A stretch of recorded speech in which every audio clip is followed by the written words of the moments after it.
back to do another top 5 discussion. Um, we did one, but that was lost, and we have to redo it, but we'll reach that at some point. But this time we decided to talk about our top 5 favorite games in the Resident Evil series. So, um, and we're going to keep the same order we did before, even though that doesn't exist. We're going to go, Void will start with his number 5, and then we'll just go around and all talk about our number 5s, and then we'll do our 4s and 3s and 2s, and then we'll a couple honorable mentions and dishonorable, and then we'll all talk about our number 1, if that makes sense. Okay, Yeah. so if you wanted to start, Void, with your number 5. Alright, my number 5 is, I had to think about this one. I had a couple of choices for 5, but ultimately Resident Evil 5 came out for my number 5. Ooh, interesting. Well, that almost made my list as well. So, why, cool. what do you like about it? Yeah. Mostly due to, it was mostly because of Roger Craig Smith and Patricia Jolie doing Chris and Jill. That's a very good reason. My favorite interpretations of those characters, and it really did them justice. And I don't know why they chose to replace those actors, and I know. that just disappointed me. Well, I can definitely say Dylan and I can strongly say we agree with that completely. That's a really good reason to like RE5, because while it does have its problems, I think Chris and Jill are amazingly portrayed in that game. Probably they're both their best appearances, so I totally agree with that. Yes, I do too, and it does speak to something Capcom doesn't seem to be aware of, is that even 5 of the 5, if they were actors portraying the characters well, that was all it. But they don't seem to get that. So this place, they were played. Yeah. Yeah. Yeah, there are Element 5 that I thought if they were done differently, it could have been a much better game. Like, instead of, like, filling enemies full of boatloads of ammo, you could just, like, try stealth sections or sneaking around some things instead. Yeah. Instead of so going it's not, high octane and... Yeah, so it's not so in your face with, and I think you agree with this too, but I think it was cute, and I know Dylan and I both think this, but such a mistake to kill off Wesker. There's one big flaw of 5. It was, even though the story is amazing, going missing and Chris searching for, I love the killing off of Wesker. I'm not too sure of in 5, but where he ended up, unfortunately. Yeah, his plan made absolutely no sense. You're gonna infect the world and turn it into a bunch of tentacle monsters? That's your big plan?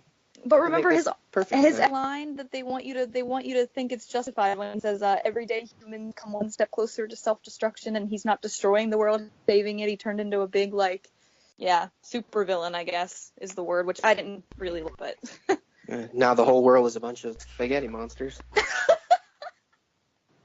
So true.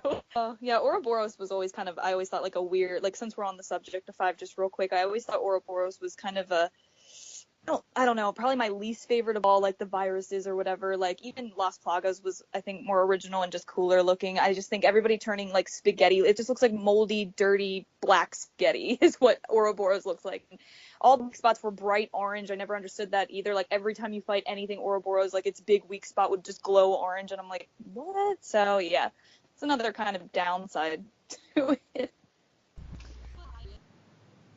But I do think it's a good game. It didn't make my top 5 game, especially after considering what came after it with 6 and then 7 not even bringing back characters. 5 is a great representation of 3 main characters, which is Wesker, Jill, and Chris. So it's cool that all 3 of them are in a game together. And yeah, so I think that's cool. It made your top 5. Yeah, I think it deserved a spot. Yeah. Even if it's just the last spot, that's still good to have it on there. Yeah, it was real hard choosing that between another game. Ooh, so maybe your honorable mention. Yeah. Okay. I don't want to give anything away, but all right, you want to go next, or you want me to go next at number 5? I don't really care either way. You can go first. Okay. Well, my number 5, I feel kind of bad putting it so low, and I think a lot of people are going to be like, wow, it's not like number 1 or 2 on your list, because I think a lot of people, this is probably their favorite. But my number 5 is Resident Evil 2, and the reason it's so low on my list is because games that follow it, I just have more of a connection with. But 2's amazing about it that hasn't been said already. I mean, the introductions and Lee, Claire, awesome. Tori's awesome, and Birkin's awesome. I don't even know what's awesome. It's just a classic, amazing survival horror game. I mean, I'm sure it's made his list also, so if you don't want to talk too much about it with me mentioning it, that's totally fine. I just want to say that I love it. It's just the 4 that come after this I like a little bit more, so that's why 2 is so low on my list. Yeah, and I think 2 definitely... Oh, and Allison Court, obviously. I think 2 definitely does deserve to be on most people's top 5. It's just that well made of a game. It's such a solidly made game. There's not a whole lot of... I honestly can't think of too many flaws, if any, in that game. It's just such a smooth game to play, and it's fun, and it's not too hard. Yes. Yes, it brought us Allison and Sally, so that's great. That's awesome, too. Sally, so... I just think the characters, everything about the game was just awesome. So, I'm sure I can almost guarantee probably somewhere on your guys' list. So, yeah, if you would like to talk more about it, then we can move on to your 5, Dylan. Okay. Yeah, my 5 is... My list, it's always really been... The top 3 are really solid, so I didn't have to think about those too much. And then... It was just a matter of the last 2 slots, but the number 5 is really hard for me to decide, because there was so many games that I thought, well, I do like them a lot, could they be on my number 5? And then I'm like, I really had to think about it, about which games I have a personal, like, real appreciation for. So, my number 5 is one that's probably, maybe surprising to some people, but I know it's gotten a lot more exposure and popularity recently, with people being able to play it online again, at least through modding ways. But my number 5 is Resident Evil Outbreak. I have such a nostalgia for that game. It wasn't the first Resident Evil game I played, but it was the first one I owned myself. And I've played that game to death, and I have fun with it. I can make fun of it a lot because it's kind of goofy and a little janky at times, but I just have such a appreciation for Resident Evil Outbreak. And if they ever did an HD re-release of that, I would be very happy, because then everybody could play online again. It would be awesome. I don't think either of you... Yeah, and then I play it. I've never played it, No. yeah. I don't think either of you have, from what I remember. But, hey, that would be cool. And it's online. Wait, did you play it, Void? I thought Void said you played it. No, that's one of the ones I never got the opportunity to play. Gotcha, okay, yeah. Yeah, from what I can tell, it's really fun to play online. I never got to play it online, and it's also, like, online you can play it with 3 other people, so it's a 4-player co-op game, and it's classic survival horror mechanics. It's not an action game, so if they ever did that, hey, we could play that together, and you guys could experience for the first time. That'd be awesome. Yeah, you could help me through it, because I played it one time and I couldn't get out. I shamefully say this. It just felt different to me, so I just like couldn't get out of the first area, which is like the bar area. And it looked cool and it seemed cool in the concept. And I know Allison had a lot to do with it, like behind the scenes. She worked on it and stuff, so that's awesome already. Makes me want to play it more. But yeah, if they re-released it, which they totally should because of how big online gaming is now, and they made it co-op, that would be really awesome. We could all play it, and you could help us, Dylan, because we have never played it. Oh yeah, I just wanted to say, one more thing on Outbreak. I think, as underrated as it may be, it has like maybe some of the best music in the series. I know people who haven't played it, like even just have seen like the opening. It's like a really slow-mo opening from what they're facility team, and it's got like really beautiful music over it. That's pretty cool. Yeah. Oh, I've seen that. I have seen that. Yeah. That's awesome. So, okay, Void, if you want to do your number 4 now. Okay, my number 4 had to be RE3. Ooh, good one. See, that one was the first one that I could play without being like, I wasn't old enough to really very well. When the first Resident Evil came out, I was 3, I tried. It was really cute, but It sounds really cute I being that died young. a lot. Oh. It wasn't until years later when I was pretty much double my age when RE3 came out when I had it was my grandfather that bought it for me at a mall we used to always meet up at. And Aw. he bought me RE3 and that was the one I could play and competently play it, and that one's stuck with me for years. I'm surprised it's not higher up on my list, but there are games that came out after it that really stole the spotlight in this one way. I remember you also saying, I think it was in our RE7 discussion, because we briefly did go off, which we do sometimes, but I remember you saying that when you first saw Nemesis, you just thought he was like the coolest looking thing ever, which I can totally agree with. He's so badass and cool looking. Oh yeah, I've still got what was the figure line? I think the toy line of Moby Dick toys were. Oh, and they made like an action figure of him or something. Yeah, I think I know what you're talking about. they're bigger than I remember they were. When I was little, I thought they weren't that big, but nowadays they don't make figures that big anymore. These guys are huge. So do you I have I have the one where Nemesis still in his lab coat, and that's so cool. one where his coat is off and he's got all the tentacles. Oh, that's awesome. I need to get that. Nemesis is definitely one of my favorite, like, creature, boss, whatever you want to call him. He's freaking awesome. So, totally understand why 3. I'm really glad 3 made your list because I feel like it's kind of one of the more underrated ones. Like, everybody hypes up 2 and remake and, and 4 and everything, but, like, you never really hear about 3. I feel like a lot of people kind of forget about it, unfortunately. Yeah. It's a great game. That's the thing that I believe RE2 got, I think it was an 89% approval rating. Yeah. And RE3 got an 88. They were almost neck and neck, and people still like to forget 3. Yeah, I've heard it's because people say compared to 2, 3 seems boring because it only has the one scenario, but I don't know if people are forgetting that in the game you can make different choices at certain points, like the screen flashes. I know you guys will know what I'm talking about, but when the screen flashes and you can make different choices, you can play the game with different outcomes sometimes. Maybe not as many different ways as you can play 2, but still, I thought, and then you get all these costumes you can change Jill into, and I don't know how people feel about costumes, but it's pretty cool that they gave you that many just to give the game more. And it was the first game to have a mercenaries mode, so, I mean, well, kind of. I guess 2 had, like, the hunk mode and stuff, but, like, for actual mercenaries, 3 was the first one. And it introduced iconic Jill. Like, that Jill is, like, the one that everybody cosplays now. It's the version they used for the movie, so come on, you gotta give some love to Resident Evil 3. It's amazing. Yeah, 3 was the one that really fundamentally, like, had some serious upgrades to the original RE formula. Like, Yes. the way I remember, like, the way you can go up and down stairs changed, where you can now sprint downstairs. Yeah, you didn't have to press a button to do it. Yeah, you could just do it yourself. Yeah, Which that first time Nemesis came charging through a door. Oh God. Like, beforehand, if you were safe if you could get to another room. But Yeah. I heard that door banging. I'm like, oh God, what the hell's gonna happen? Yeah, And I think he just comes barreling out at me. Yeah, not only did certain mechanics change, like you can do also, it was the first game to introduce the 180 turn, which is really convenient. It also had a dodging thing, but it also introduced enemies for the first time are able to come through doors, which was unheard of in Resident Evil. Once you went through a door in like Resident Evil 1 or 2, you were safe and you're like, oh God.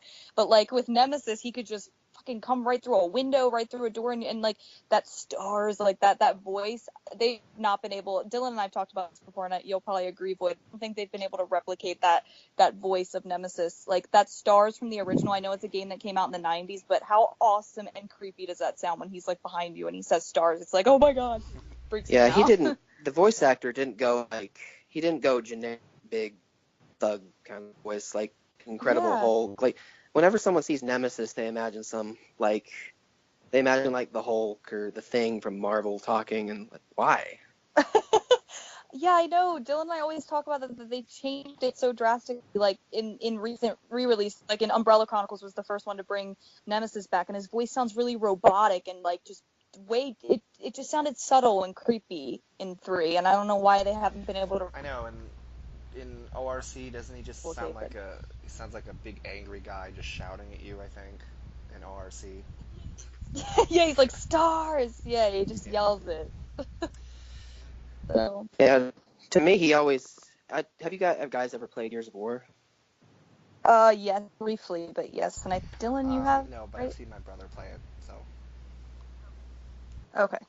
Yeah, the Theron guards, the enemies in Gears, kind of always reminded me of Nemesis' voice. Like, they do this raspy whisper, and it's not this generic, big, bulky guy yelling at you. It was something different. That's actually the perfect way to describe Nemesis's RE3 voice, is like a raspy whisper, and I really thought about it, that's true, because it's very subtle the way he says it, but it's like this grumble that it's so intimidating without being in your face about it. Like, how we always talk about how Wesker's so in your face in 5, but he didn't have to be in the older games to be intimidating. I kind of feel like same way with Nemesis's voice, it was just scary in a really subtle way. So completely agree with you. RE3 is amazing. Dylan, I know you probably have some thoughts on RE3, but I don't know if you can wait, because I don't know if it's on your list. I don't want to give anything away, but Yes, it is, and fairly soon too. So I don't know. Okay, my number 4 is one that I know you can definitely speak on this yourself, Dylan, but one that I know you're too huge of a fan of, but you also do appreciate it for what it is, because it's an amazing classic survival Resident Evil game, and that is Code Veronica. I love this game. It was so hard for me when I first played it, as for a lot of people. You don't have a difficulty setting. You don't get to pick between easy and more hard. You just play the game, and I think it's automatically set on hard. I know. Because it's freaking still difficult. Pretty hard for me. Like, easier than it was, but it's Yeah. not the easiest Resident Evil game. I love how big and, you know, ambitious it is, and just like, I mean, it's like basically 2 games in one. You play the whole first part as Claire, and then you become Chris unexpectedly, and it's awesome. It's such a big, cool game with different settings, and it's the first game where Raccoon City was destroyed, so it doesn't take place in Raccoon City, obviously, so I think they picked an awesome setting for it. Rockford Island's cool, and then Antarctica's really cool. Steve, Steve's great in a really annoying way. He's the character you love to hate, I always say that. He's grown on me a lot. He used to annoy the shit out of me, but now I love him for his stupidity.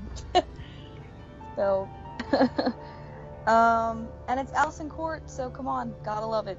I just love the game. It's really nostalgic to my childhood. I remember my dad always playing that one, and I remember being like Boyd said, he was like 3 or I think I was like maybe 3 or 4, maybe 4 or 5, I don't know. I was old enough to talk and recognize stuff, because I remember saying, "Oh, Dad, she's pretty. She has red." I remember from like, I remember her having like stuck out to me for some reason, because like my mom always had red hair, so I'm like, "Oh, Dad, she looks like Mom," and he's like, "No, she doesn't." And I was like, "Oh." So I just remember little things from like my childhood that Code Veronica really sticks out. So I will always love that game, despite its difficulty. But yeah, so I don't want to keep talking about it if it's on your guys' list, so we can move on. But Code Veronica's awesome. So there we go. So Dylan, what is your number 4? My number 4, I did just want to, also say that I've gotten a much better appreciation of Code Veronica. In recent years, I used to really despise it because I was so bad at it. But it does have a really good story. Allison Court is great in it. I feel like it's got great villains, and Alexia's and Alfred are sort of the first big villains past Wesker, and they do a really good job. And I feel like it did a really good job, like, being the first big step forward for the story. Like, like you said, they were finally out of Raccoon City. I think it did a really good job moving the story forward. Unfortunately, I think 4 sort of took the piss out of that and went completely elsewhere, but anyways. I can agree, but yeah. Oh, and Richard Waugh, he's awesome. That was the first time Wesker got cool. Was in Code Veronica, so. So yeah, I just wanted to comment on that because I'm on my top 5, so I just wanted to say something quickly on it.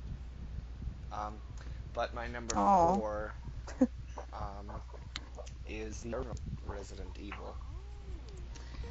Oh. Yeah, I've noticed that, like, just compiling my list later in the series is like the beginning and not necessarily just the mechanics, although yes, survival horror mechanics, but I really, really love the point in the story where everything's in Raccoon City. That's my favorite point in the story. So all my games just sort of happen to fall there. But, you gotta appreciate and give some love towards the original Resident Evil. I know Brandi says it's a game that's a little hard for her because she's so used to remake. And Yeah. It's not as good as the original because it's a little different. But you just got to appreciate it, you know. Barry, that's what made everybody love Barry. That's all you have to say right there is Barry. And the whole game is, I recently beat it,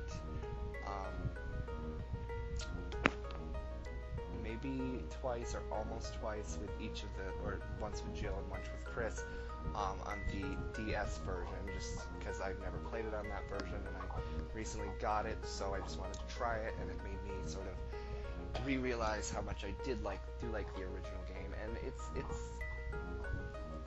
it also gives you something that the other games do not. It's just a very funny game with all the voice acting and all that. So it adds a whole new layer that other games do not have because the other games have good voice actors. Yeah, I always love the campiness, and I guess I'll briefly say, because it's unfortunately not on my list, but you have to give it credit, obviously, like you said, it's the game that started it all, and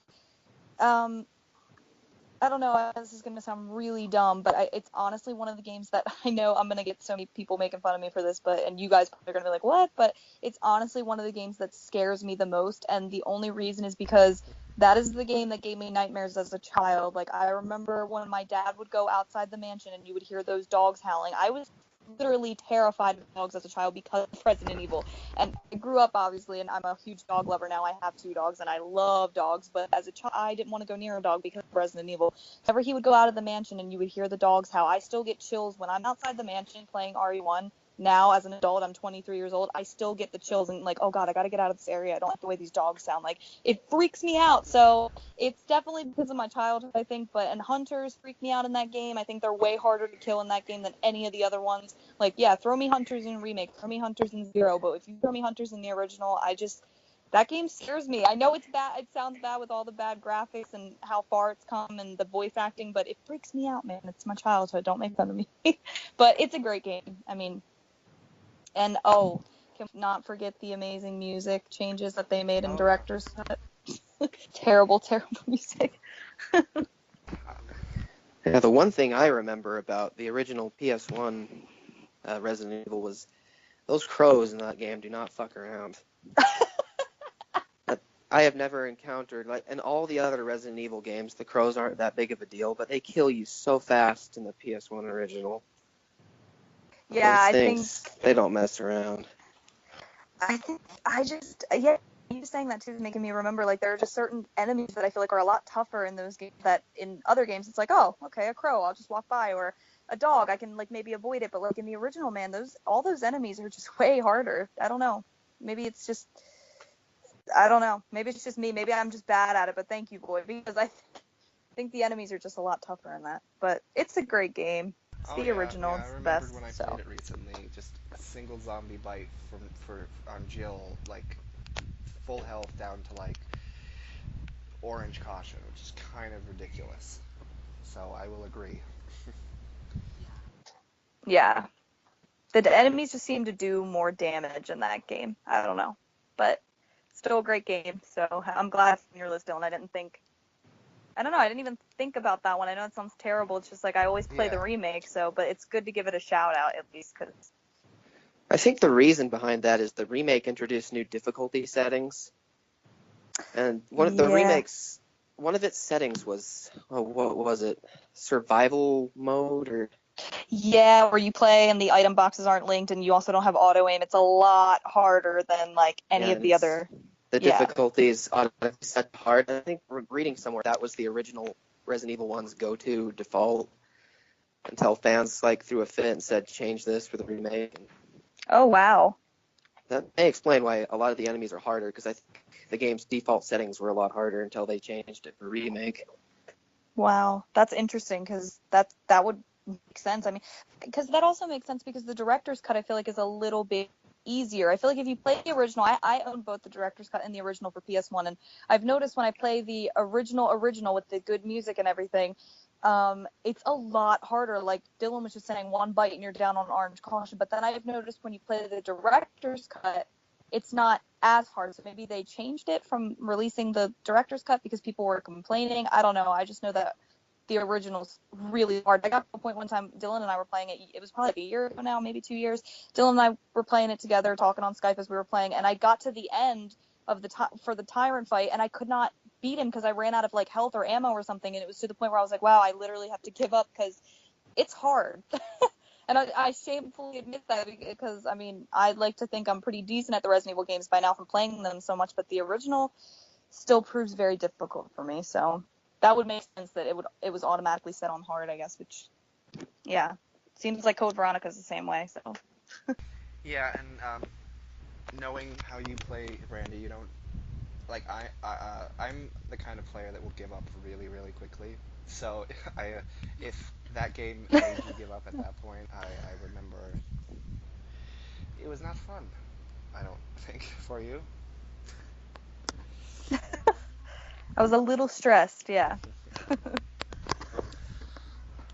Okay. Okay, so I guess that's Void. What is your number 3? Okay, this one was the toughest because it had to bump one down from 2. And it really took me a lot of time to. My list kind of fluctuates from time to time depending on which one I played recently. But I think my number 3 has to be Resident Evil 4. Ooh, good one.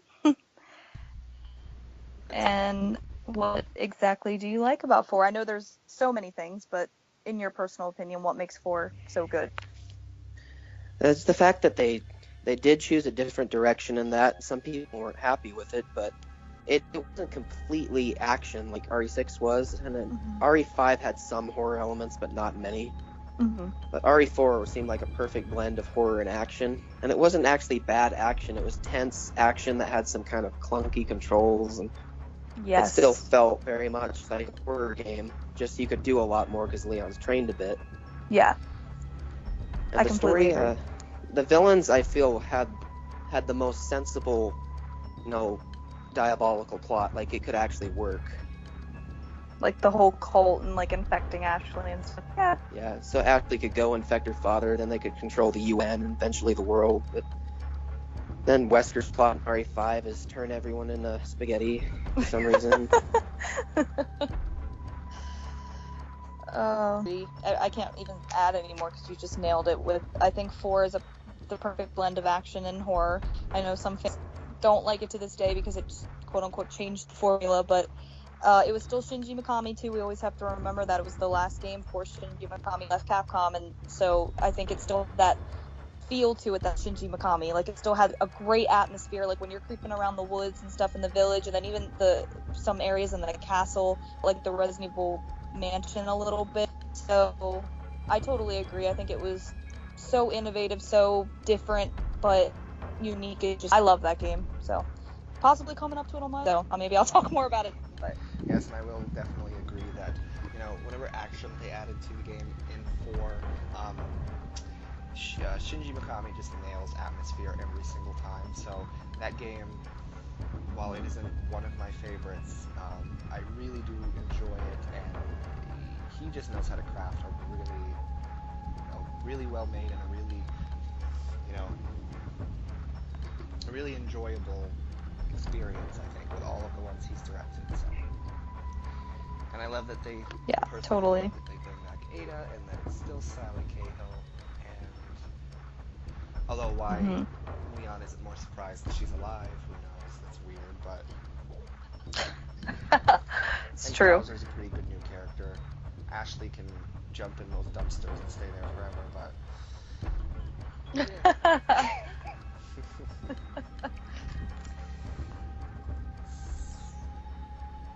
okay, so then what about your number 3, Brandi?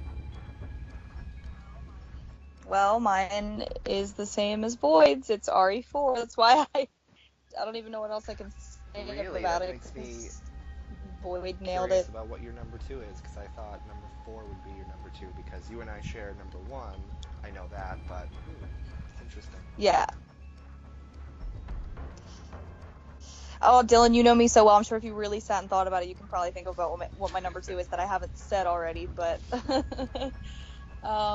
I don't know, man. Well, first of all, 4 was the first one I ever beat too. Like I grew up with the games. I saw my dad play all the old games, so I was aware of all the games. I tried to play Zero one time at like 8, 9 years old, and I sucked at it. Couldn't walk. Bumped into my first zombie and freaked out through the controller. So I kind of gave up on the older games. And as I got older, I think I may have been 13 or 14 the first time I ever picked up a Resident Evil game again on my own, and it was 4. And I said, I'm gonna actually do this. It's behind the back camera. I actually understand how to walk in this damn game. I'm gonna do this. And it freaked me out when you first go to. Let's all be honest too. Whether you like RE4 or not, it has one of the best openings to any game. Like when you go to the village and you have these crazy villagers just running at you and attacking you from all sides, and you don't know where you can go to have cover, and you literally just have a handgun, and then you grab the shotgun, but then a fucking guy with a fucking chainsaw's coming at you and chops your fucking head off. Like, come on now. That is like the most epic opening to a game ever. So, Yes, I would agree. I mean, I was playing it, yeah. I was playing it, freaked out a bunch, but actually got through it, beat it, felt so accomplished, and to this day it just remains not only one of my favorite Resident Evil games, but one of my favorite games of all time. And I know it's on a lot of people's lists. It's on a lot of lists of the greatest games of all time. Usually when people rank the greatest games of all time, RE4 is there somewhere. So I'm really glad that while a lot of original fans kind of diss it and maybe don't like it, a lot of the mainstream gamers and all over type of gamers really do see it for what it is, and it's a fucking masterpiece.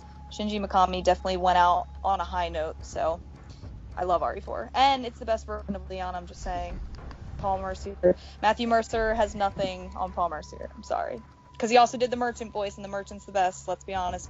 One of the best new characters, the Merchant. Should have replaced Helena with him, so I could just... Yeah, to make the Merchant Leon's co-op partner and such. That would have been awesome. Oh, that would have been so cool. Give him a backstory, give him more. Awesome. Oh, who knows? Maybe the merchant was Hunk in disguise or something. Oh, people have said been fan theories about that. That would be so cool. He has the deep gravelly voice for it.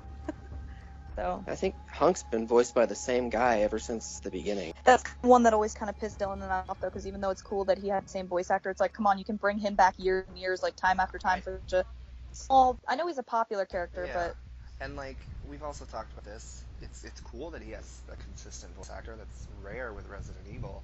But just like him and just like Hunnigan, why is it the minor characters that have their voice actors keep coming back, but the characters that are main and you're supposed to be following their story, apparently their voices don't matter yeah, consistently. Yeah, I think it might be because the main characters might have to get paid more because you have to have more top billed actors for them. Probably. and Capcom's cheap, so It's going to cheap out and hire people who'll do it for less. unfortunately, instead of making a good game with talented voice actors, I mean, not that cheaper voice actors don't have talent at all, but I'm not saying that, but come on, compare Claire's Revelations 2 voice actor to Allison with depth and emotion and just what she brings to the character, and try to argue with that, because you can't. Yeah, I think Claire's voice actress in Revelations 2 was Allie Hillis, the same one who did Jessica, I can never pronounce, Sherwood in Revelations. Oh, yeah. Oh, is that true? Wow, I didn't know that. She went under a pseudo name, James Baker, in that because it was like this big non-union problem thing, so they couldn't pay them. And then, Wow. but years later, they were finally allowed to show the real Stin. James Baker was actually Allie Hillis. Wow, I never knew that. I knew James Baker was like the code name, but I never knew she voiced anybody. Did you know that, Dylan? Because he loves Jessica.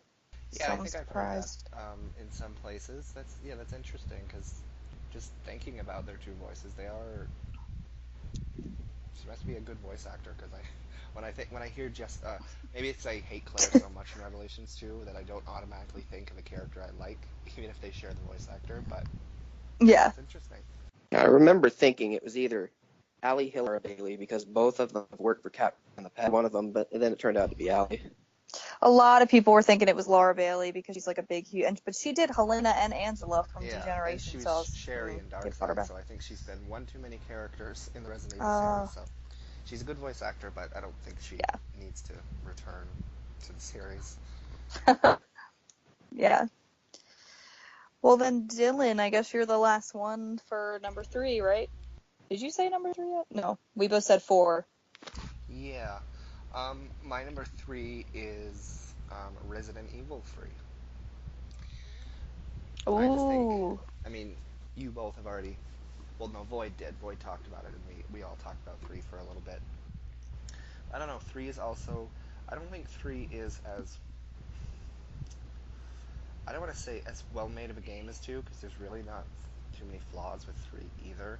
But, you know, Yeah. 3 is a really fun game, and it introduced us to, like, the first iconic version of Jill, because, well, her Resident Evil 1 version is iconic in its own right, for its own reasons, but, you know, Catherine Disher as Jill in 3, she really, that's the version of Jill that so many people prefer, and, Yeah.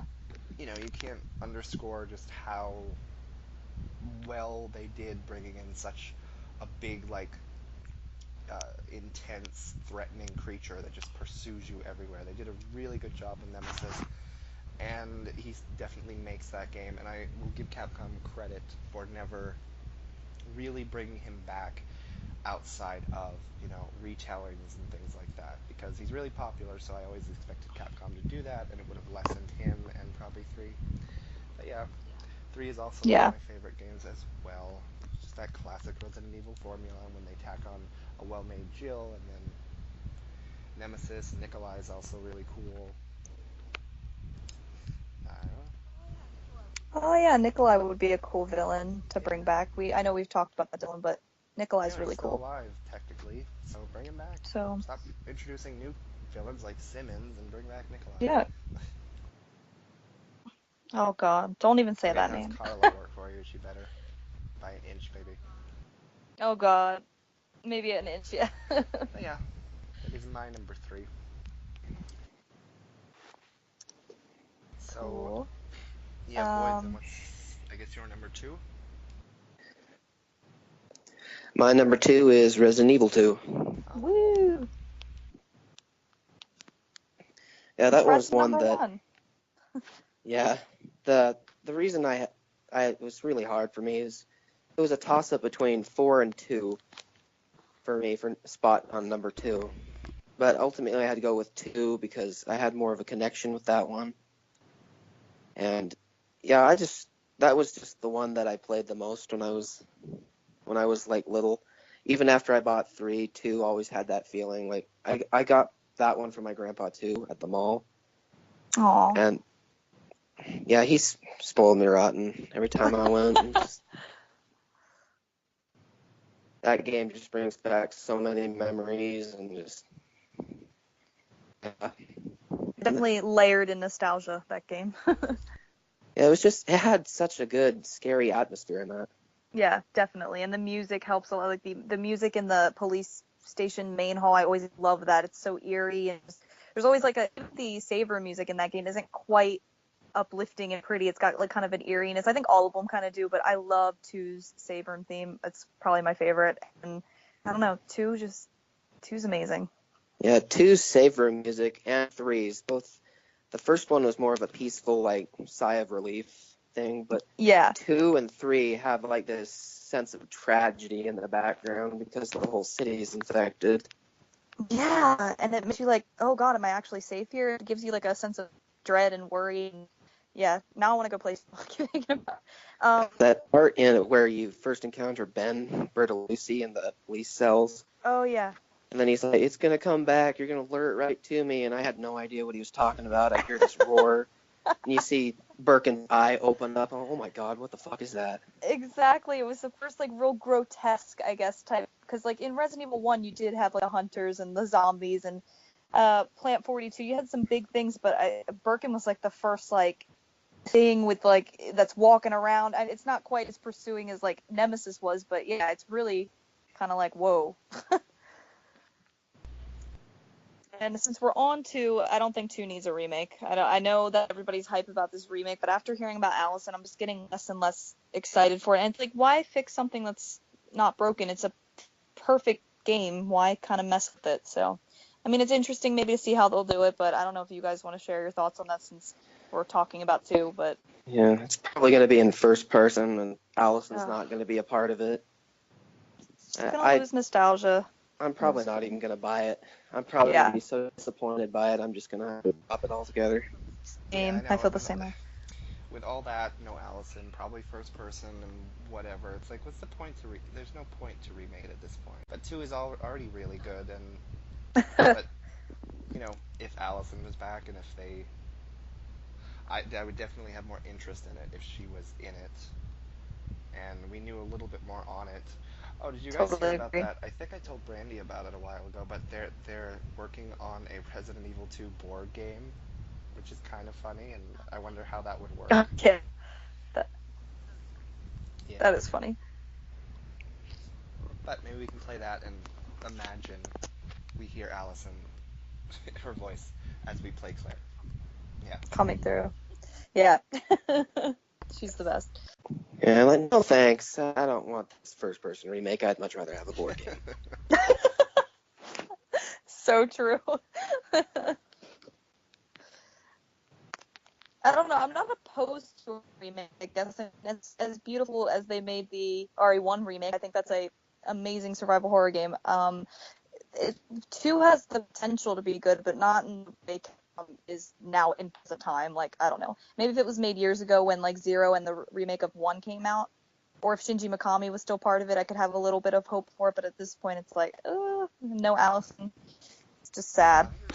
Yeah, I heard rumors that the development team, Lord, they might be trying to include elements of RE 1.5 and Evil 2 demo, that some things that never got added to the main game that that's also might be interesting. included. That's kind of interesting, but I doubt they'll do it. Like, this is Capcom nowadays without Shinji. We should just brace ourselves. it's true. I know. We Prepare for all the know how worst. lazy they are. Back to the board game. It's like they Yeah. made one announcement about the remake too. Said nothing for another 2-3 years, and then hey, we're doing a board game. And everyone's like, okay, but we'd like to hear more on the remake of 2. Maybe hear they're they- scared because of the Yeah. backlash or something.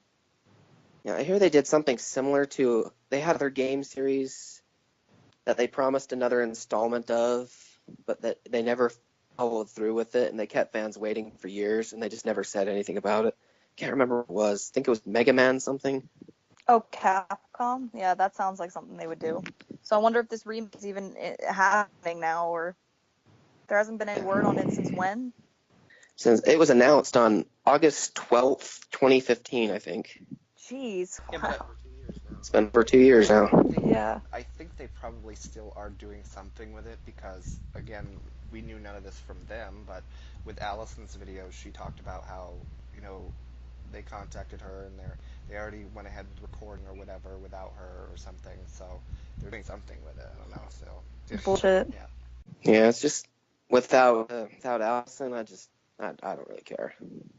I feel the same way. I know some people say that, oh, you guys are going to boycott the whole game because of a voice actor, but, like, honestly, like, without her, I just feel like the nostalgia's gone, the heart and soul of it's going to be, I mean, especially if it's in first person, too, it's just so changed different, and it really doesn't need a remake. It's not, at least, like Dylan said, RE1, yeah, maybe made that, but 2's like a flawless game, honestly.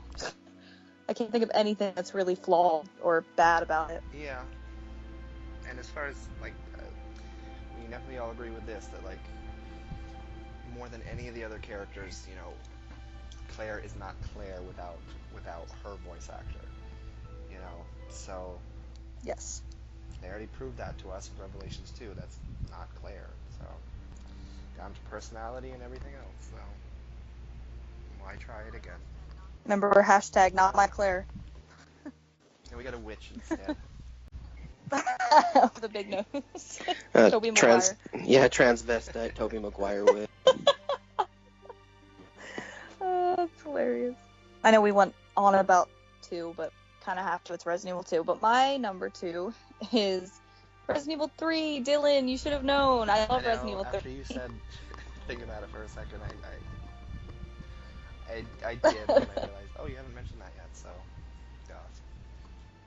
Yeah. I mean, we already talked about it, so just briefly, I'll just say I think it's amazing. I think it deserves more credit. It always, unfortunately, gets compared to 2 because they came out around the same time, and 2 was so amazing. But I think 3 is just as good, if not, in my opinion, a little bit better, just because I love being like, I love Nemesis. I think the ability, the fact that he was able to come through doors and chase you and like in multiple rooms too. It's not like he just came in one door and then gave up. Like he would chase your ass from room to room until you finally got to a safe spot, and then he just kind of gives up. But then he appears again, and then you kill him and you think he's dead, and then he comes back and he infects Jill, and it's like, it's just crazy. And I don't think it's an amazing, very well made game. Yeah, I know, and it's not even like, even if you like try to run away from him, it's like when he gets you, it's like you don't have much of a chance to get away. Like when he keeps scooping you up with his hand and like grabbing your face, I hate that moment so much because I always know I'm 2 seconds from dying. Yeah, I always say the choke slam is just pretty much when he picks you up and keeps just choke slamming you. Even if you spam the buttons and try to get up really quick, you're pretty much just fucked at that point. He'll just keep picking you up until you finally see the screen go like white and you hear Captain Fisher go, and then you just know you're dead. So. Oh yeah, her moans like she's in a porn or something. She's that kind of. Dylan and I always know say she that. was on the X-Men animated series, and she had those exact same moans throughout that. So it's not just a Jill choice. That's what she does. I think she's a great voice actress, and like Yeah. you said earlier, Dylan, she did bring a lot to Jill. But you can't deny the way she sounds when she's like, gasping or she's hurt or something. Yeah, it's kind of funny. But my number 2 is the same as voice. It's Resident Evil 2.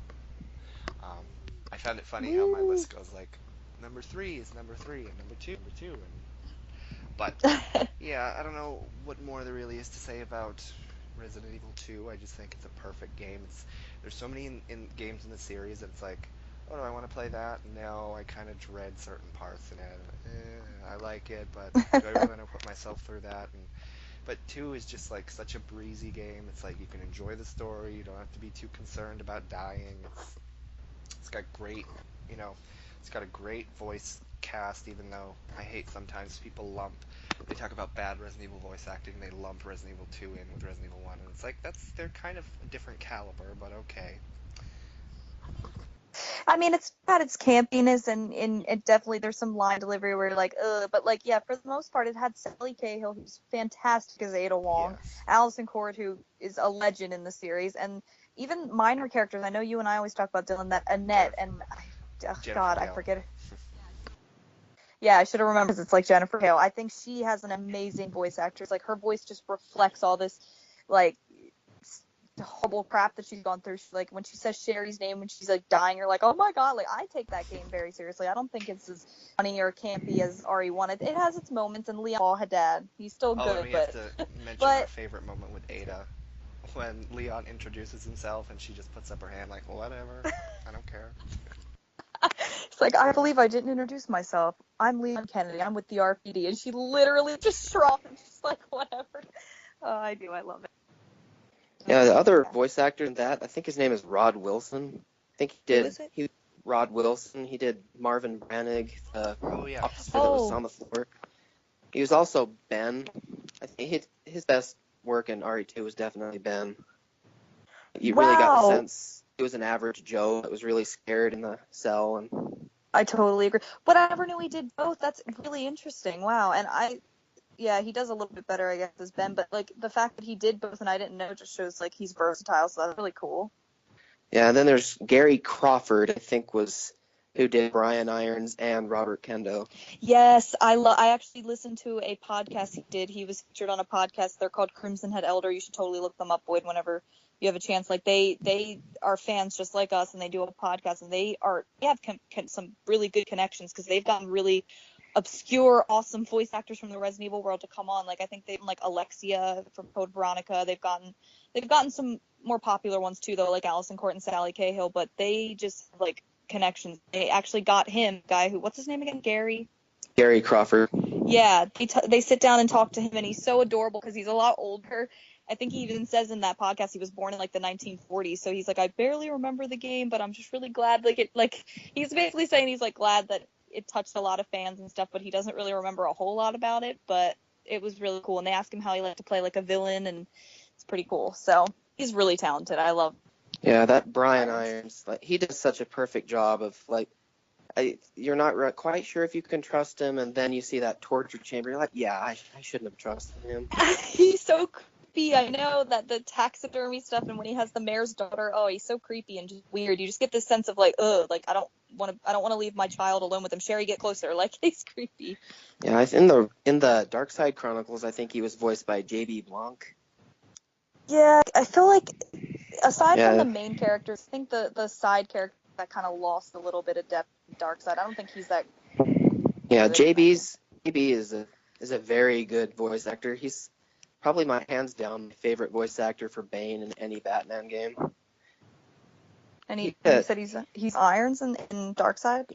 yeah, in Dark Side Chronicles, he did a good job, but it just doesn't quite match Gary Crawford's And eerie performance on the. isn't Chief Irons in just like one scene they find he said like a line and then he starts mutating into that random thing? Yeah, so And you fight him, in yeah. that, so maybe that's why we don't really get a connection with the voice actor. Who knows? If he had more to do, maybe we'd like him more. But I guess we could talk about a couple games that didn't quite make our list, but we wanted to mention quickly. Void, do you have one or two honorable mentions? Yes, the first honorable mention is RE0. Woo! Yeah, I love that game to death, but honestly, it was a tough choice between that and 5 for number 5, but I just wanted to get the point across that 5 does not deserve the hate it got. It wasn't a bad game, I think Capcom took the wrong lessons from Shinji about 4 and just kept going the action route and the pander route until 6. That's exactly how Dylan always says it. Dylan and I both he always says like, yeah, five is a great game, but yeah, they definitely took all the wrong elements, but I mean the story's great and everything else about it's great, so I can deal with the action a little bit. Yeah, RE0, it was such a tough choice, but at least I got to honor it. Yeah, because it's definitely an amazing game. And my second honorable mention, it'd be a pretty I know you guys are probably gonna hate this, but Revelations 2. Oh no. I did kind of like it. I thought it could be better if it was more, but if it was kind of like open world, like go here and choose the missions and like Resident Evil. I don't think has ever had an open world kind of concept. I think Revelations 2 with the prison island could have been an opportunity for that. Yeah, definitely. And no, I think Revelations 2 is a good game. Both of the Revelations games, I think, are. In Revelations 2, I'll always say, I think it has a really good story. Like, the characters are really well done, with the exception of Claire. But, Natalia and everything that she has to go through with Alex and Barry and Moira. I think the characters and the stories together are really well done in Revelations 2. Like, really, really good. Yeah, I know this might get some weird responses too, but I really do love Barry's portrayal. I think Claire's awful in that game, and if it had just been a Barry game, I would have been sad because I think he's done very, very well. I mean, at certain times he looks. Dylan and I were talking about this. He kind of looks a little bit like the actor that portrayed him in the live-action movies, just a little he bit. Looks more like an older version of that Barry than like remake Barry, which is weird. Yeah. Oh yeah, I know the actor. I think his name is Kevin Durand, who played him in live action. Mm-hmm. Yeah, I just feel like Barry kind of, certain times, kind of looks like an older version of him, but at least he's got the older look. He's got the beard back. He's got this deep, gravelly voice. So I don't know. I like everything about Barry in that game, and I think Barry and Natalia have like an awesome storyline, and Moira with what happened with Polly and everything. I do really like Revelations too. I just don't like Claire. Yeah, I think the voice actor for Barry in that game was also. He was in Degeneration. He was that asshole senator. I can't ever remember his Dylan. name. I think Dylan told me that. Yeah, Senator. What is his name? Davis, I think. Oh yeah. Yeah, that guy. Yeah, that guy. Yeah, like the best part in Degeneration is when Claire just knocks him on his ass. That's awesome. She slaps him right in the face and calls him a bastard. So satisfying. I know. Okay, so what are your couple mentions, Brandi? Well, it's funny because Boyd totally stole mine, but no. Zero's definitely one I do want to mention because I had a hard time at first kind of thinking what should be number 5. Should it go to 0 or should it go to 2? And then I thought, well, I enjoy 2 a lot more, and you can't have a Resident Evil list without having 2 on there somewhere. I mean, not that that's the reason. It's not like I felt pressured to put it on. I do really enjoy 2, but 0. And there's only one thing that made 0 not make my list that I think is kind of a flaw in 0, and that is the lack of item box. Dylan and I have talked about it all the time. I think the item boxes, I think they thought it initially would make it easier. Oh, items on the ground. You don't have to worry about running back to a box, but it actually ends up making it way more, you have to do way more backtracking. It's like, oh, where did this? And I know the map helps you can locate stuff on the map, but it's just a pain in the ass when you're about to go to a whole new area and you have to go back and grab stuff. I just hated that part of it. But that fucking leech hunter mode with weapon dropping. Yeah, I've only played Leech Hunter like once. I actually do want to play it again to try it, but it was kind of hard. I do remember it being like annoying and hard, and that's another thing. The Leech monsters in that, they're super cool, but they're fucking hard. But I think everything else about 0, item boxes aside, I think it's an amazing game. It has some of the best music, and you know, Dylan, I think you and I said we are planning on doing a music discussion, and Void, if you want to come on that, we can talk about that later. But I personally think 0 has some of the best music. It's haunting and creepy, but orchestral type pieces. Like, I don't remember Void, and Dylan probably remembers because I talk about it, literally hype it up. But there's the sequence where you have to run from the one side of the train to the other and do that math puzzle. And there's this awesome music playing. It's called Stop the Train, I think. I literally have it on my iPod. Because Yeah, I think I remember how it goes. It's like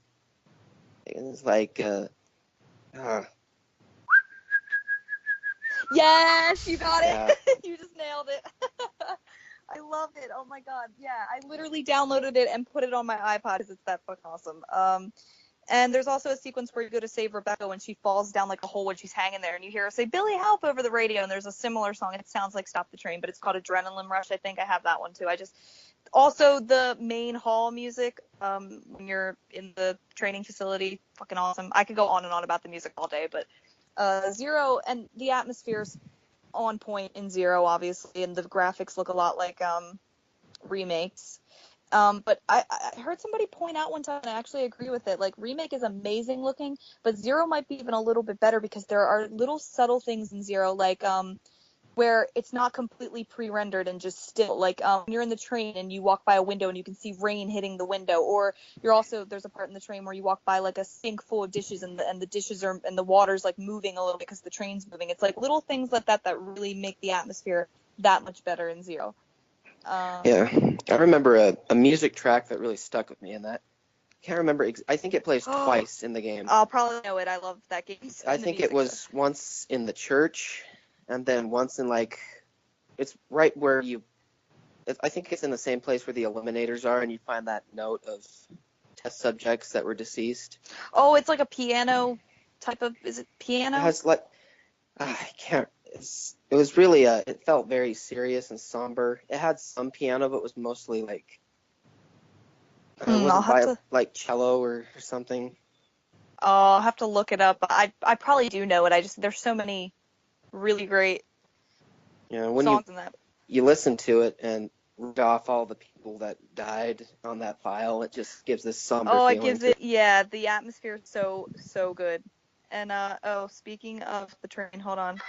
There it is. Yep. I had to play it real quick. It's on my iPod. I'm like, let me just pull it. It's so good. Like, I don't think there's been a track like that in a Resident Evil game until like a really big, where you can tell a whole orchestra is in that shit. Like, they're freaking rocking out on the violins and that. I love it. Or whatever it is. But yeah, I probably went on and on about 0 too much, but I do love it. Great atmosphere. Billy Cohen, one of the best, and I know we've all talked about this before. Fucking love him. Bring him the fuck back to Resident Evil. He's amazing. And I also love Rebecca, so I think it's an awesome game. But moving on from 0, I know I'm going on about it, but my other honorable mention, I guess because Boyd said Revelations 2, I was trying to pick between do Revelations 1 or Revelations 2 on an honorable mention. And I was going to pick 1 anyway, but I'm glad Boyd said 2, so now I can feel less bad about picking 1 over 2. The only thing I don't like about 1 is the story. It's all over the place. It's really stupid. There's a bunch of new characters. You don't know what anybody's doing. You don't know who anybody is. You don't really care. But that aside, and story is very important to me, and as are the character development and everything, but in Revelations, you can sort of see past it because I just love the game itself. I think the setting is amazing. A lot of the rooms in the ship remind me of like the mansion. Like certain rooms you go into are kind of eerie and creepy. Not as eerie maybe as the mansion, but kind of brought the atmosphere back. And Jill looked terrible in that game. I know they changed her face from Julia Volf to whatever the fuck that's supposed to be. I don't know, but and her voice, which I don't like, but I just didn't really have fun playing that game. Like, I always enjoy playing. I always, like, want to skip the cutscenes because I don't want to see Jill and I don't care about the story, but I love the actual gameplay. So, but if we're talking about story, I think Revelations 2 would go there because Revelations 2 actually is, like, the opposite. It has an amazing story, an amazing atmosphere. It's just kind of harder for me to play. Like, I enjoy playing Revelations 1 because I can kind of breeze through it, whereas Revelations 2 I'm kind of still kind of shitty at, but still good. I think they're both good games, but yeah. Yeah, that's Skag Dead enemy, and there's the first time I've actually been scared of a Resident Evil enemy in a while. Wait, which one is that?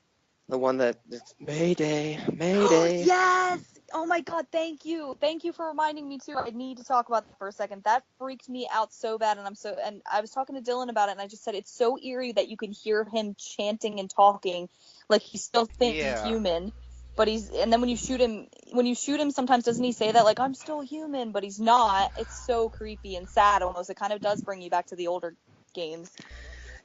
Yeah, that game. Have you ever seen the movie Poseidon with Emmy Rossum and Kurt Russell? I haven't, but I know what you're talking about. Yeah, that Revelations always reminded me of basically Poseidon with zombies and terrorists and everything. I'll have to see it now, probably.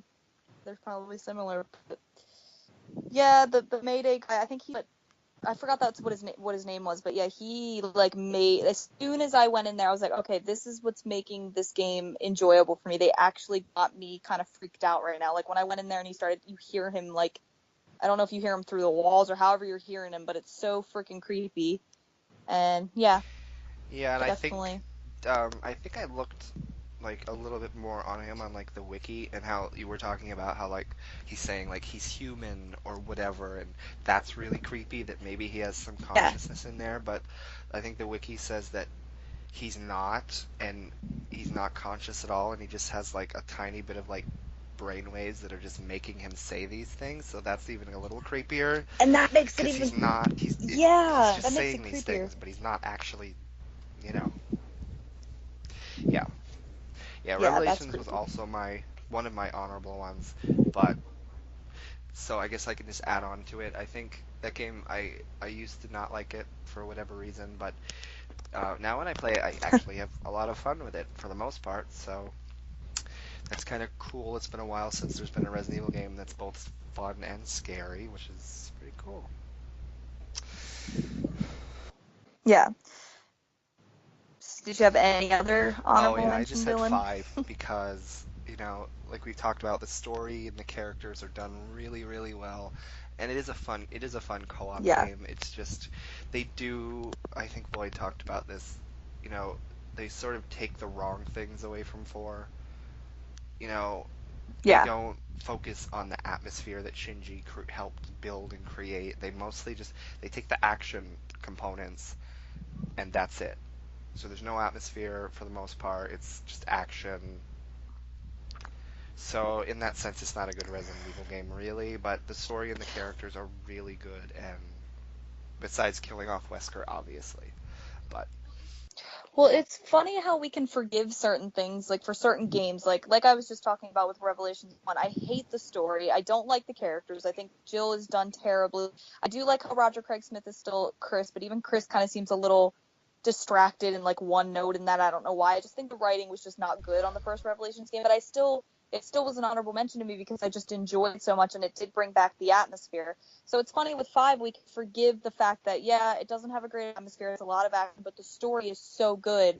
So it's just funny how certain games, like, you can forgive certain things. And then there's stuff that's unforgivable, like, I'm sorry, Claire not being voiced by Allison in Revelations 2 kind of makes Revelations 2 a step down for me, but still a great game, and I love playing Barry's. I love playing as Barry. Like, I think he was done so well in that game. He's actually, like, one of my favorite characters. Like, I mean, he always has been. He's Barry, but, like, when I play through Revelations 2, again, I remember how much I love Barry.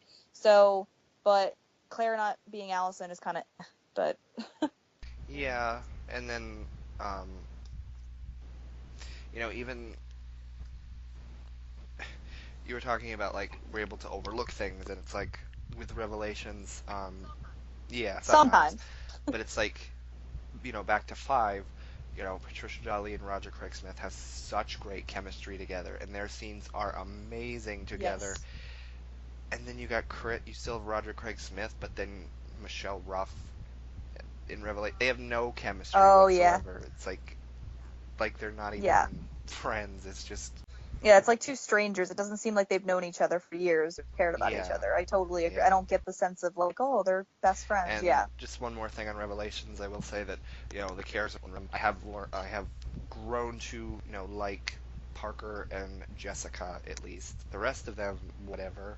But and I really do like Jessica. Yeah, I always thought Parker Luciani looked like it's the actor Russell Crowe with long hair. He does. Oh my god. Like a chubbier version. Yeah, Parker's cool.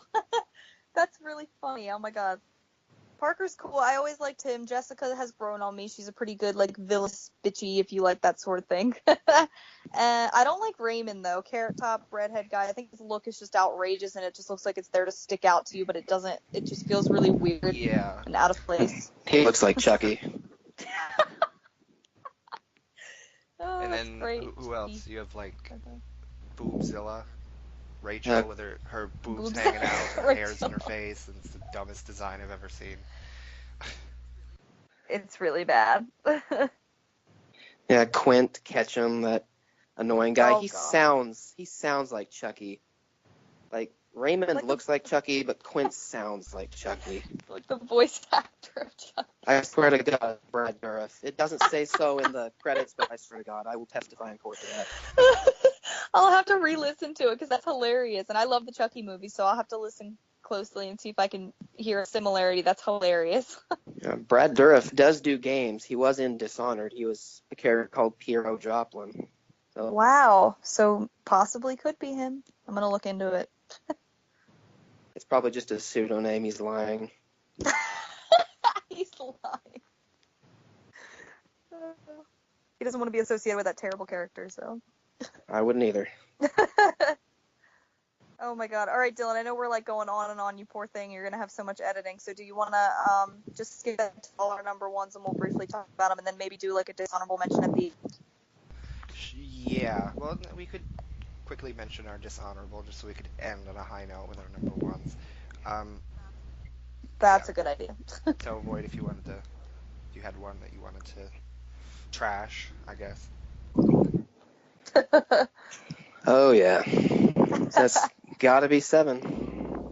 Oh, good one. I don't support that game in any way, shape, or form. Good. Yeah, that's a Neither really do we, good one. and I thought about that when I was thinking about what I chose, and I was like, I could have chose 7 too, but I'm glad you did because it deserves to. Yeah, there are GameSpot forums that, if you go on GameSpot and there's people that are comparing 4 to 7, like, well, 4's story, nothing happens. You Oh my kidding God. me? Like in 7, just a bunch of hillbillies kidnapping people, but in 4, it's a bunch of brilliant cultists trying to take over the world. Like, what are you I talking know, about? and Yeah, I don't see how the story is comparable. I hated that and at least game. 4 has Leon, Ada, and Wesker, so their stories are continuing through that game. It's not just random people. Ethan, Exactly. and whoever else his wife is. I don't remember his wife's name. We don't even remember the names because they're that insignificant. Yeah, I don't know why they thought like hillbillies would be a good enemy type. I don't know what drove them to go from zombies to hillbillies. It's definitely not a good choice for a Resident Evil game. Maybe if they had made a spin-off like we've talked about in our 7 discussion, how they did Devil May Cry, like they turned that went in a weird direction with turn that into Devil May Cry. Why couldn't this hillbilly game have been something else? But then, Boyd, you did say it was probably because they didn't want to release anything without the Resident Evil title on it because that's what makes them money. Yeah, their big excuse was, oh, sometimes something a person does can be scarier than what a monster would do. Like, oh my God! Like, no, have you even played your own game, guys? Their AI is terrible. They're really slow. You can just run away. They're not scary. It's pretty hard to be afraid of something that's like, really snarky and giggling with an accent. Like, I do not care. Just get out of my face. I do not care. I do not care. I'm glad you picked 7 too, because that could have been mine too. But I'm kind of glad like you picked it, because I'll pick a different one. I mean, I did pick a different one anyway, but 7 I've never even played. I don't even want anything to do with it. I'm just, at this point, I'm gonna say that the game series for me ended at 6, and that's all she wrote. Or I guess Revelations 2, because that was like after 6. Unless we do get really lucky and Shinji Mikami does come back to direct 8, then maybe we have to jump back on board and see what he's doing. Yeah. I heard a rumor that he might be coming back. I hope. Even if RE8 is in first person, I'd still feel okay with it, because Shinji would be a better guiding hand for it, and hopefully classic elements can come back. I feel like he would definitely want to bring the characters back. They were his characters to begin with, and to see the direction they went in, I'm sure he's like, damn, this is not good. They definitely need my help. But I mean, I know for a fact he did not play 5, because everyone says, oh, he played 5. He said he didn't like it, but the truth is that he didn't play it. I don't think he played 6 either. Yeah, he's like, I would just be too concerned with what they did and what I would have done. Yeah, see? So I'm just not going to play him. Yeah, he's a genius. He should definitely come back. I think you're right. Even if it was first person, even if they stopped, Shinji Mikami would bring some of the soul back. Dylan and I have talked about this before. There's just something missing when it's not Shinji Mikami. So yeah, that would be awesome if he comes back. I think we could have more cons in that maybe they would go back to third person and stuff, because he did The Evil Within, which was third person, and The Evil Within 2, which he's a producer on, is still third person. So I don't know if he's a fan of first person games, at least not games that he makes himself. Yeah, so who's next? I guess me, and we're doing dishonorable. So I feel like I have the same answer, but I just have to say honorable. I mean, now that Void reminded me 7, see, I always forget 7 even exists. A game I'm going to mention right now over 7 just because of the characters, but I will say my dishonorable mention is Resident Evil 6, and it's for obvious reasons. I mean, Dylan and I actually are playing it currently right now, and we did Chris, Leon, Jake, we did all 3 scenarios. Now we're doing Ada's right now. We're in like the middle of Ada's, and it's just not good. It's just not like no atmosphere, so much action. It's ridiculous, especially Chris's campaign. Holy shit, over the top action. His campaign. Yeah. His character's good in that game. But... Yeah, at least with 5, the action wasn't over the top. I mean, it did focus more on action, but with 6, it's more of this Xander Cage, Triple X, yeah, right, kind of bullshit. Oh my god, it's really bad. Like, I don't know if you remember, Void, because I don't know when last time you played it was, but there are parts that I forgot about, and then when Dylan and I would get to them, I'm like, holy shit, this isn't a Resident Evil game. Like, there's one point where you and Chris and Piers are in a fucking helicopter, and you have to shoot down at a fucking, like, ship and blow things up, and it's just like, what are we doing? And then Piers has to get out and, like, run and do some stuff while Chris is protecting him in the helicopter. It's just really bad. That actually has some basis in Resident Evil's past, because before RE1, Chris was in the U.S. Air Force, and he was an expert pilot. That's true, yeah. So stuff like that, like when I guess that part of it's like kind of cool. It's like, oh, it's a nod to like, but like you actually doing it. See him actually flying it, because we've never seen him before, except maybe Cole Veronica. But yeah, the way they handled it is awful. Yeah. The gameplay is just, and then people want to talk bad about fucking tank controls. I'm sorry, but Resident Evil 6 has some of the worst goddamn controls I've ever played on any type of game. They're clunky. They're all over the place. Like you move forward like an inch to like inch up, and you'll move like a whole. Your character will just fling his arms to the side. And like the quick turn in that game doesn't work all the time. Sometimes you want to do a quick turn to run from enemies or something, and you end up just kind of spinning the camera around you instead of your character moving. It's just awful. Yeah, I can't tell you how many times I got smacked in the lava by Buttanock. Like, I could not for the life of me remember how you're supposed to duck under stuff, and he just kept getting smacked over and over, flailing around. Like, what the fuck are you doing, dude? Oh my god, well that's funny, because that brings me, Dylan and I just played all 3 scenarios, like I said, but when we did Chris's, I always had a problem in Chris's, well, it happens all over the game, but no more than here. When you fight Chris's final boss at the end, and you have to climb up like a wall or something, and you have to run from the boss when he's smacking the grates down. Do you know what I'm talking about, Void? He like smacks the grates down. Yeah, and if you're on them, you fall. I think they fixed it. I think they fixed. I think they for the like Xbox One and PS4 releases. I noticed it a lot easier, and I didn't die as much. But in the original Xbox version before the patches, I would die so many times because Chris could just not do these things fast enough, and I'd get knocked in the water. Oh my god, I died. Well, that's funny because I died a few times around with when Dylan and I played it, but yeah, before when I played it on the 360, I think I've never died in a Resident Evil game that many times. I died so many times that my deaths were in like I'm not even exaggerating, probably like in the 60s. Like I died so many just because.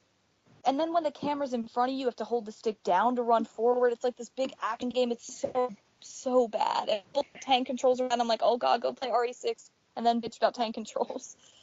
Yeah, I don't think I've died that many times in a game since the remake. I played the Virgil's Downfall DLC, which is actually pretty good unless you play on hell mode. That hollow Virgil boss is a son of a bitch. I hate him. I've never played them. I've always wanted to because they're Capcom and they were made around the same. They came out of RE4, so I think I should play them eventually. I know a lot about them, just never played them. Yeah, I think my death, it was like 997 deaths in a row. What? Wow. He kills you in one hit, and he's got this big, huge health bar, and the AI is so good for enemies in that game that he can know what the hell you're doing with button presses and everything. The computer reads your stuff, and he just comes at you with your own combos. Well, you have, like, really good patience then if you played the game. Once I got, like, maybe 20 or more times in a game, I'm done for the night, but... I only won because the game kind of glitched. I got to the last segment where it gets the hardest, and he just stood there for some reason. I think the computer was overwhelmed with how much I suck. And it just, this is my chance. Go slash the shit out of him, and I won. That's hilarious. Oh, my God. Oh, my God. Yeah, well, when I died in RE6, it was literally that boss fight at the end. So bad that Chris's final boss is so stupid, and the whole game is just not good. And playing it again after so many years of not playing it, I'm like, oh, this won't be that bad. Maybe I'll see things I forgot and it'll be kind of cool. No, all the things I forgot about just ended up being bad action sequences that I'm like, I can't believe this is part of a Resident Evil game. Like, it's really bad. Still, I'd rather, I can't believe I'm saying this, but I'd rather have another RE6 than 7, because they just went to the complete opposite end of the fuck up spectrum, and they're getting praise for it this time. Oh no, I totally agree. Dylan and I've talked about that. I think Dylan either asked me or I asked him one time, like, okay, would you rather have completely outrageous, my like action thing again, but at least it's our characters, like we get to see Chris, Leon, Jill, Claire, whatever. Or would you rather have a game like 7 that brings the supposed horror and atmosphere back, but none of our characters are there, and it doesn't feel like a Resident Evil game? And him and I both agreed that we would have an RE6 any day. So I do think your dishonorable mention is probably the best, because 7 is terrible in every single way, and 6 is bad too, but I'd rather have it than 7. So yeah, ironically, I think IGN gave 7 the most honest review. I think some of the others must have been paid off, because they're like 10 out of 10 or 9 out of 10. And then I think, I can't remember her name. She works at IGN, and she wrote the review for it. She gave it like a 7 or something. She said it was good, but the low enemy variety hurt it, and the atmosphere didn't quite work. And she got assaulted on her own forum for it. Wow. People are really crazy they were about saying RE7. They were saying pretty sexist, violent shit to her on that. And it was, Jesus, people. we don't care about this dumb bitch or dumb hair. She has a punchable face, and they're going on about that. Like, wow. People were not happy that she gave it a 7. Like that's oh my god, 85 or something. Wow, those people seem like they have a lot to do to defend a not good game that much. That's not a game. Exactly. I got. Right. Yeah, I got assaulted on Facebook for it. Like, they when I like started getting my evidence and my points start, looking more and more like that was the case. they just start assaulting me personally, like, oh, your hair is stupid, or Oh yeah, oh, that's ugh. that's They these just go young off on kids. really dumb tangents. And Yeah. Because they don't know what else to say, especially when you present them with, okay, well, and it's all a matter of opinion. Okay, if you like Seven, that's fine, but I mean, I don't, and we don't, and I think any real Resident Evil fan, I don't want to say it like that because I won't get people, oh, I'm a real Resident Evil fan, I like Seven, but you know what I mean. Any fan that feels the way we're allowed to feel the way we do. It's justifiable. We have our reasons, and people need to get over it. So. yeah, I think it was Socrates. I think he said when the argument is lost, slander and insult become the tool of the loser. That's very true and smart. I like that quote because it's so true. Especially on the internet, that happens so much. So. I just try to avoid Facebook, IGN, and GameSpot because they love Seven. Oh, I know. I never give my opinion on Facebook anymore. I did it one time when Seven first came out and the trailers were being released, and all I did was comment, "Wow, I'm really nervous for this game because it doesn't look like." This was before we even knew who the characters were in Seven, and I just said it doesn't look like any of our characters are going to be here, and it's really scary. And like I got bashed, like, "Oh, you wanted the horror back, but when they bring that back, you find something to bitch." And I'm like, "Damn, okay, Jesus, like, is it that serious?" Yeah, they posted a picture of that newspaper that was in the trailer for Seven that said "Ghost spotted in the bayou," and I just was a smart ass and put a picture of Shrek going like, "What?" like in the middle of his swamp. That's great. This doesn't sound like what I'm familiar with. Yeah. Feels so random, but all right, Dylan. I'm sorry. We always go That's on and fine. on off on. So what's your dishonorable mention? Oh, mine was 6 as well. Although Oh I guess yeah. if you want to mention another shitty game, I could replace it with, um, briefly. ORC is pretty awful too. Although Oh yeah. Oh yeah. Brandi and I were playing, like she said, we've been playing 6, and at certain points in that game, it got so ridiculous. I got so over it. Like 6, I was like, I'd rather be playing ORC right now, and that's awful. But Yeah, and they say ORC is actually a masterpiece compared to Umbrella Corps. oh yeah, Oh yeah. but Have Like, either of you guys played it? I don't think you have, Dylan, but have you played it, Void Umbrella Corps? I've never played it either. no, all the information I got about Umbrella Corps I got from Angry Joe, and he nailed it. Just go watch his video, and it's pretty funny. He insults it in pretty creative ways. I support that video on his every way, but I however do not support his RE7 video because he gives it more praise. It's funny because he does movie reviews too, and if a horror movie he goes to see does a bunch of jump scares, oh, that sucked. It was so generic. Jump scare central. But But he RE7, actually, oh my god, best game ever. wow. I think most people are just saying that because it, quote unquote, the horror back, and I think that's the main thing people are focusing on. They're not really looking at the bigger picture of 7. It's just, oh, it's more horror than 6, so. Yeah, I call it post-traumatic RE6 syndrome. It's so true. Oh man. okay. So, do we want to get into our number ones now? Oh my god, I know we didn't even do that yet. Dylan, you're gonna have so much editing. So, Void, do you want to start with your number one? I have this uh, inkling that we might all have the same number one, but what is yours, Void? That's the R remake. Yeah, we do. Woo! That means we can all kind of lump it in and just talk about it in one by one. Then that's cool. So Void, starting with you since you started, what do you love about the remake? It just took everything I loved about the first one and just made it so much better. Yes. A whole new found appreciation for the first game, and there's just so much about it. Like I don't even know where to begin. Like the atmosphere in that game was the best in the series, I think. Yes. The enemies, just everything iconic was just remade, and then they added stuff like Crimson Heads and Lisa Trevor, and it was just that game was a masterpiece alongside 4.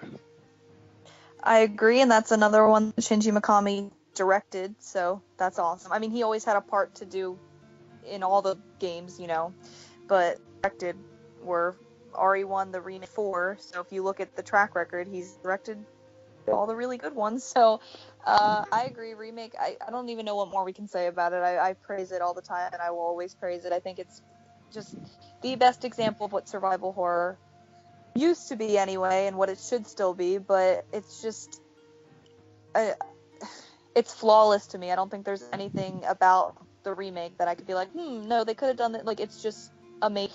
You can tell Shinji Mikami really took his time to make that game. That Lisa Trevor was so fucking creepy. I remember the first time I saw her, I was like, what the fuck is that thing walking towards me? Why does it have a million faces? Oh my fucking god. And then when you read your story and it's so tragic, and Crimson Heads were amazing, I wish they would have stayed, but unfortunately they were only in that one game, and then we never saw them again. But so creepy.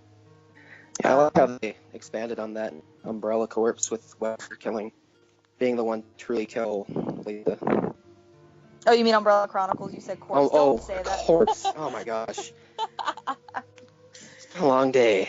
It's okay.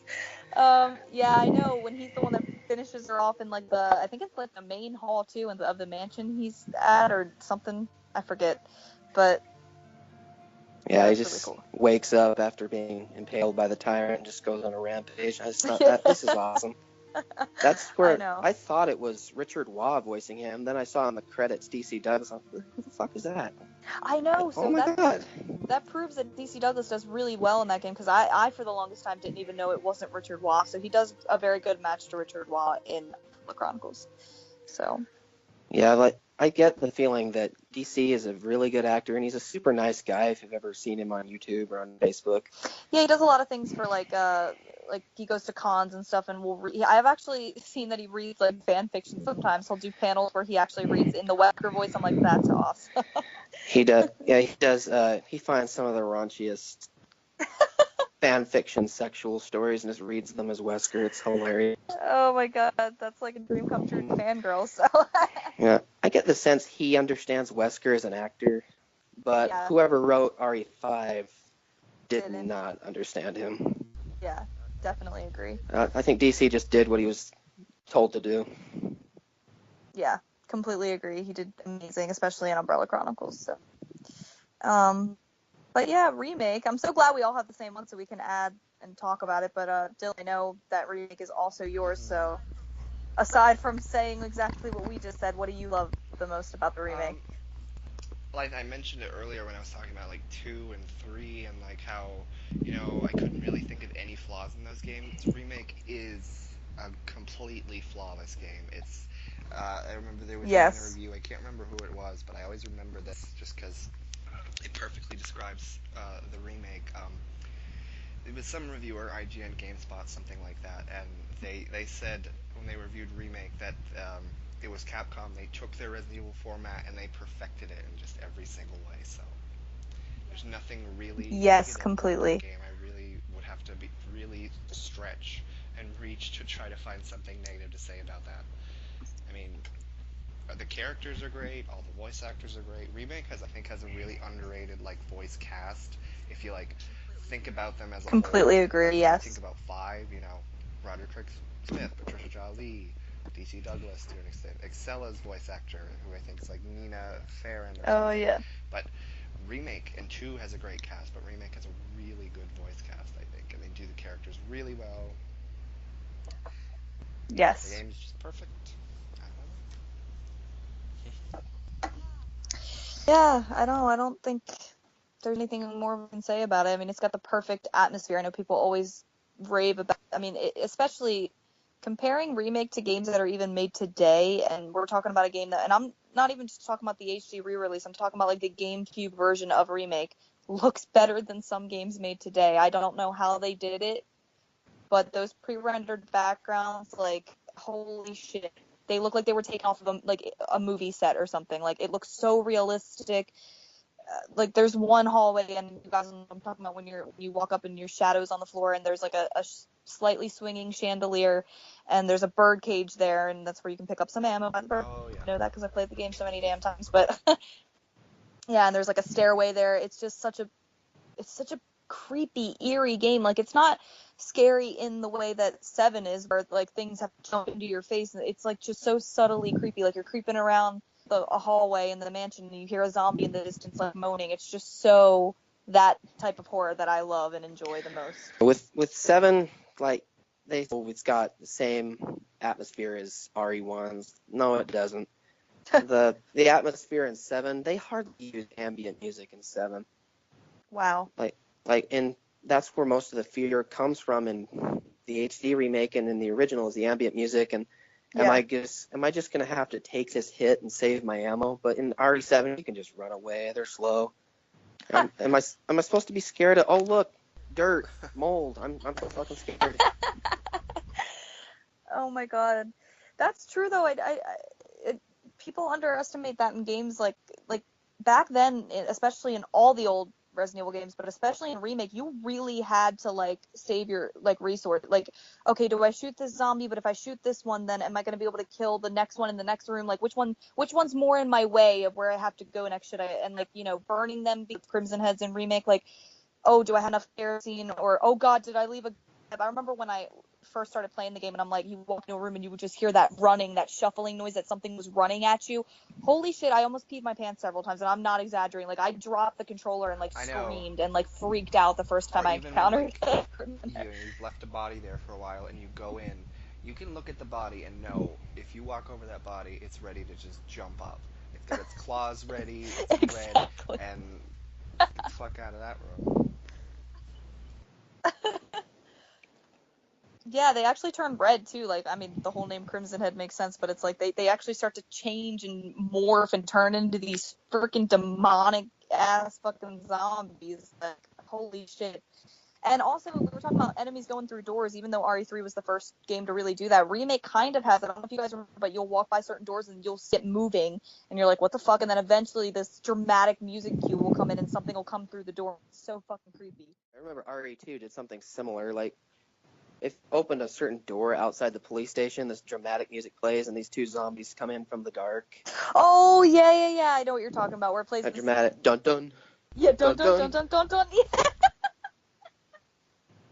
Yes, I never opened that door for that reason, but yeah, that was pretty cool.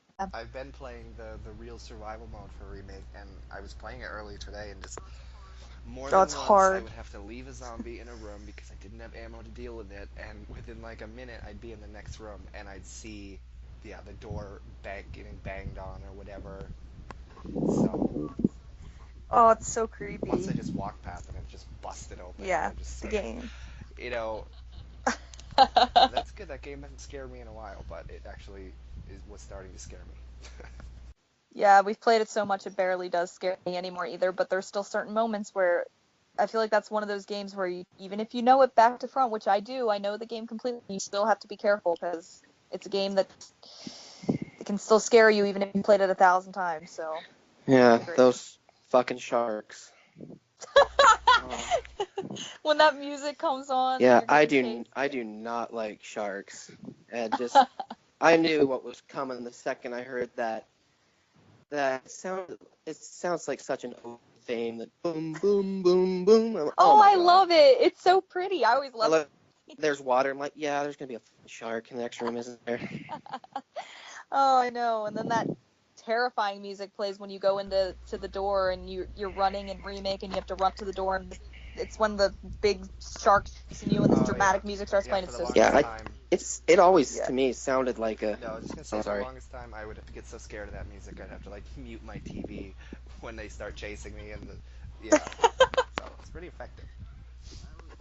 Yeah, I always thought it sounded like that original 1984 Terminator, like some of that theme always did. Oh, I love the Terminator. Yeah, you're kind of right. Like the It sounded like it was written in the 80s, like a part that didn't make it into Terminator. They used it for Remake. Oh, and I have to mention, I know we have to end because we're like this is going to be super long, but how fucking creepy are chimeras? I mean, they were creepy even in the original. Fucking fly/monkey thing that comes out of the vents, they're so fucking creepy. It's so scary when you're carrying that fucking bomb. Yeah, and you can't run. Yeah. Those new controls. I go to press the button to slowly, and I remember, oh god, these new controls. I move too fast, and I fucking blow up. Oh yeah, how do you do that on new controls? I always pick the tank controls, but how do you do that part? You have to inch it, like Holy shit. just press repeatedly, slowly. Wow, it's interesting. I mean, I never used the new ones, but I didn't think about that. You can't run on that part, so how do you do that? Because you auto run with the new controls, right? Like, you don't have to Yep. hold button. Yeah, that's bad. I've died, like, I'd like to say I only died once, twice, because I forgot about tank controls. Oh, I don't like those new controls, but tank control, I'll always praise tank controls. I don't care how many people bash them. Bring tank controls back. I love them. Once you get used to them, they're so easy and they're fine. Like, not a big deal. I remember there's a Phantom Menace PS1 game that had similar controls to Resident Evil that I always played. See, and it's not a big deal once you get used to them.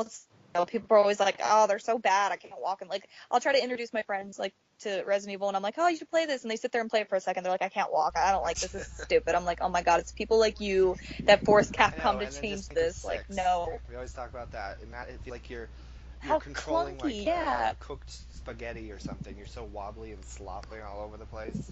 Or they're drunk or something. I know Chris is drunk in that game, but they all are just so He's the only one though. slippery to control. I have a friend that won't play Resident Evil because I think he played Resident Evil 5 once, but the controls irked him so much I don't think he's played it since. But 5 is different. I mean, yeah, like he's not really into third person. He tried it, but then he's like, I don't know how he'd react to tank controls. That might just blow his fucking mind. That was hard. Like, come try this. Yeah. Go play Resident Evil Remake. But I guess on an ending note, we should say, and since we're talking about, like, it's a shame though that some people do have that mindset about like the older games, like, oh, the controls were bad, I'm just gonna skip ahead. I know a lot of people, like personally, like friends and stuff, that I'll tell them about Resident Evil, and then they're like, well, which is the one where they switched the controls? I'll just start with that game. Like, I'll just start with 4, and even though 4 is amazing, it's like, no, you should go back and get the full story and just. I mean, once you get used to tank controls, I don't think that they're bad at all. And that I might just be saying that because I've gotten so used to them, but I really, and that's why I do like how when they re-released Zero and Remake, they did add a new control scheme just for those newer fans that refuse to learn tank controls or think that they're so awful. It does give a new generation of people the chance to play the older games, but I just hate that automatic closed. It just seems like such a closed-minded thing. Like, oh, that just sucks. I just don't want to play that. Look at those graphics, or look at the way you walk on that. I don't like that. It's like you guys are missing out on some really good games just by having a stupid mindset like that. Like, I don't know. Especially like Remake's amazing, so everybody go play that right now.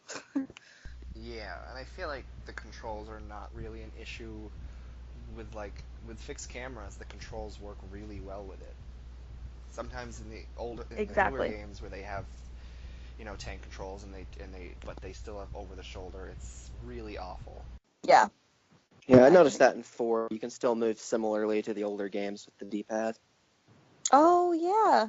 That's true. Well, they say 4 still technically has tank controls. It's just like a different type, and because the camera's behind your back, it's a little different. But they say it's still a form of tank controls. Because I've heard people even complain about the controls in 4, and I'm like, are you serious? Like, this is nothing compared to the older games, or anything compared to 6. Like, people want to complain about controls, please go play 6. I don't know if you remember, Void, but it is so, just like what Dylan was saying, just all over the place. Like, it feels sloppy. It feels like you're controlling something that doesn't control well at all. It's all over the place. Like, I told you move like an inch and your character flails all over the place. It's ridiculous.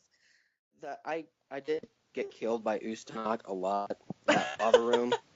And then there's for some reason it was super hard for me to control when I'd try to have Jake run to the next door, a part where you're in the ice cave and you're supposed to unlock the doors before Ustanok gets to you. Oh yeah.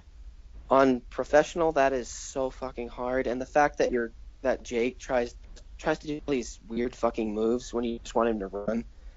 I can't tell you how many times poor Sherry got drilled to the stomach because I couldn't get Jake over there.